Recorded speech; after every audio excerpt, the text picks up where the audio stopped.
একটা ভুলের কারণে গোষ্ঠী মাইরা দিছে তোমার জনগণে। ভাইরে ভাই, পৃথিবীর একমাত্র নারী হিসেবে ফুটপাতে গানকে এমপি হয়েছিলেন এই মমতাজ, যার গান শোনার জন্য সংসদে পলাতক হাসিনা উন্মুখ হয়ে থাকতেন। গানে থাকা প্রশংসা করলে তিনি অনেক খুশি হতেন। ধারণা করা হয় ছাত্র জনতা আন্দোলনে যখন হাসিনার মন খারাপ থাকত তখন এই মমতাজ নাকি গান গেয়ে মন ভালো করে দিতেন।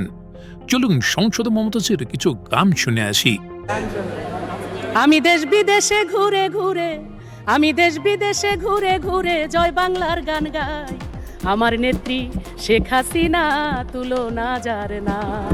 এই বিশ্ব যারে করে গণ্য, তার কারণেই আমরা ধন্য। আমাদের কোনো গুণ নাই মাননীয় স্পিকার, সকল গুণের অধিকারী আমার মাননীয় প্রধানমন্ত্রী জননেত্রী শেখ হাসিনা। ধরে রাখবো ধরে এই উন্নয়ন, রাখবো ধরে এই উন্নয়ন, আমরা দেশের জনতা শেখ হাসিনার হাতে আবার দিয়ে ক্ষমতা।